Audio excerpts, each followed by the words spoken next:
Hi friends, welcome back to my channel. நம்ம இன்றைக்கி இந்த வீடியோவில் ஒரு சூப்பரான ஒரு அப்டேட் தான். அதை பற்றி தான் நம்ம இந்த வீடியோவில் பார்க்க போகிறோம். ஓகேவா? ஸோ இந்த தகவல் வந்து உங்கள் எல்லாருக்குமே யூஸ்ஃபுல்லாக இருக்கும் அப்படின்னு சொல்லிட்டு நான் நம்புகிறேன். ஸோ அந்த வீடியோ ஸ்கிப் பண்ணாமல் கடைசி வரைக்கும் முழுசாக பாருங்கள். உங்கள் நண்பர்களுக்கும் இந்த வீடியோவை ஷேர் பண்ணுங்கள். ஓகேவா?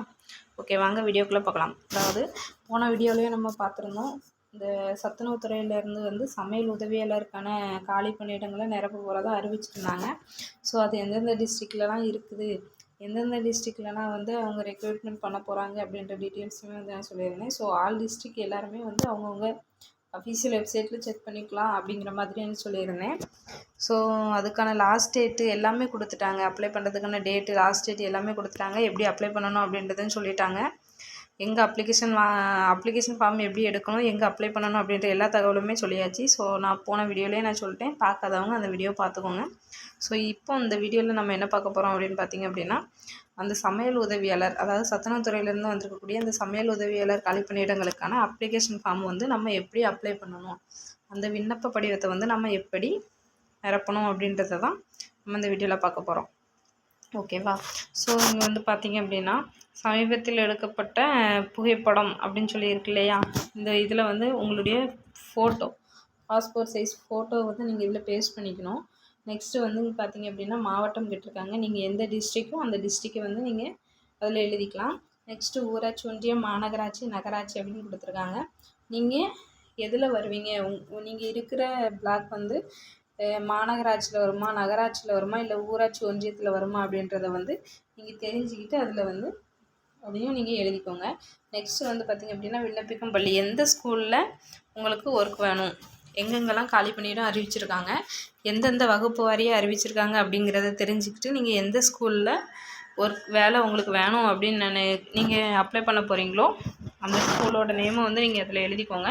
நெக்ஸ்ட் வந்து பார்த்திங்க அப்படின்னா, விண்ணப்பதாரரின் பெயர், இதில் வந்து உங்களுடைய நேம் எழுதிக்கோங்க. கீழே வந்து தந்தை அல்லது கணவர் பெயர் அப்படின்னு சொல்லி கேட்டிருக்காங்க.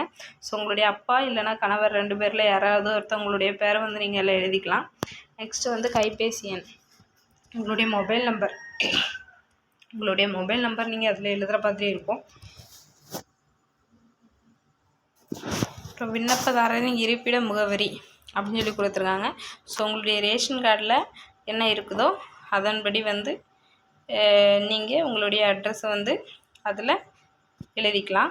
நெக்ஸ்ட்டு ஊராட்சி ஒன்றியம், நகராட்சியின் பெயர், நீங்கள் எந்த ஊராட்சி ஒன்றியத்தில் இருக்கீங்களோ அதனுடைய பெயர் நீங்கள் எழுதிக்கலாம். நெக்ஸ்ட்டு வந்து பார்த்திங்க அப்படின்னா, கல்வி தகுதி, அதாவது இதுக்கு குவாலிஃபிகேஷனாக பொறுத்த வரைக்கும் பார்த்திங்க அப்படின்னா 10th பாஸ் இல்லைனா ஃபெயில் அப்படின்னு சொல்லியிருந்தாங்க. தமிழ் எழுத படிக்க தெரிஞ்சிருக்கணும் அப்படின்னு சொல்லியிருந்தாங்க. ஸோ அதுக்கான சர்டிஃபிகேட்ஸ் வந்து நீங்கள் இதில் அட்டாச் பண்ணணும். ஓகேவா? இங்கே என்ன எழுதணும் அப்படின்னு கேட்டிங்க அப்படின்னா, உங்களுடைய அந்த மார்க் ஷீட் இருக்கு இல்லையா, உங்களுடைய மார்க் ஷீட்டில் வந்து ஒரு சீரியல் நம்பர் இருக்கும், இல்லாட்டினா சர்டிஃபிகேட் நம்பர் அப்படின்னு சொல்லிட்டு இருக்கும். ஸோ அதை வந்து நீங்கள் இதில் எழுதிக்கலாம். நெக்ஸ்ட் வந்து உங்களுடைய டேட் ஆஃப் பர்த், ஏஜ் கேட்டிருக்காங்க. ஸோ அதையும் நீங்கள் இதில் எழுதிக்கோங்க. நெக்ஸ்ட்டு வந்து ஜாதி மற்றும் உட்பிரிவு, எல்லாருமே ஜாதி சான்றிதழ் வச்சுருந்துருப்பீங்க. ஸோ அதில் வந்து நீங்கள் எந்த கேட்டகரியில் வருவீங்க அப்படின்றத எழுதிக்கோங்க. அப்புறம் நெக்ஸ்ட்டு மாற்றுத்திறனாளியான்னு கேட்டிருக்காங்க. மாற்றுத்திறனாளியாக இருந்தீங்க அப்படின்னா ஆம் போட்டுட்டு அதுக்கான ப்ரூஃப் வந்து நீங்கள் அட்டாச் பண்ணுற மாதிரி இருக்கும்.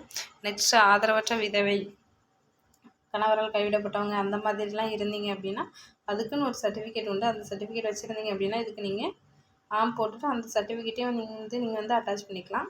அதுக்கப்புறம் எந்த ஸ்கூலில் வந்து உங்களுக்கு வேலை வேணுமோ, எங்கே காலி பணியிடம் இருக்குதோ அதை வந்து நீங்கள் இதில் எழுதிக்கணும். ஓகேவா?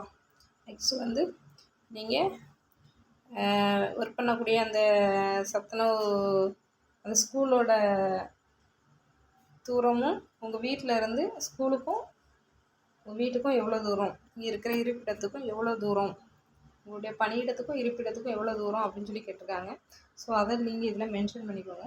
நெக்ஸ்ட் வந்து கீழே பார்த்திங்க அப்படின்னா, சைன் பண்ணிடுங்க. விண்ணப்பதாரர் கையொப்பத்தில் வந்து சைன் பண்ணிவிட்டு கீழே வந்து டேட்டு, இடம், எங்கே இப்போ நீங்கள் எங்கேருந்து அப்ளிகேஷன் ஃபார்ம் கொடுக்குறீங்களோ அந்த ஊர் பேரை எழுதிக்கோங்க, இல்லை பிளாக் பேர்னாலும் எழுதிக்கலாம். நெக்ஸ்ட் வந்து டேட்டு, எந்த டேட்டில் நீங்கள் கொடுக்குறீங்களோ அந்த டேட்டு எழுதிக்கோங்க. அதுலேயே அவங்களே கொடுத்துருக்காங்க பாருங்கள், என்னென்னலாம் நீங்கள் வந்து அதோட அட்டாச் பண்ணணும் அப்படின்னு சொல்லிட்டு. அதாவது school DC, 10th mark sheet, உங்களுடைய ரேஷன் கார்டு, ஆதார் கார்டு, ஜாதி சான்றிதழ் இது எல்லாமே வந்து நீங்கள் இந்த அப்ளிகேஷனோட அட்டாச் பண்ணுற மாதிரி இருக்கும். அது மட்டும் இல்லாமல் எல்லாத்துலேயுமே வந்து நீங்கள் செல்ஃப் அட்டாஸ்டட் பண்ணியிருக்கணும் அப்படின்றதும் சொல்லியிருக்காங்க. ஸோ இந்த வீடியோ உங்களுக்கு பிடிச்சிருந்தா லைக் பண்ணுங்கள், ஷேர் பண்ணுங்கள், கமெண்ட் பண்ணுங்கள். மறக்காமல் நம்ம சேனலுக்கு சப்ஸ்கிரைப் பண்ணுங்கள். அப்படியே கீழே இருக்க பெல் ஐக்கானே ப்ரெஸ் பண்ணி ஆல் அப்படிங்கிற நோட்டிஃபிகேஷனை கிளிக் பண்ணுங்கள். Okay, thank you.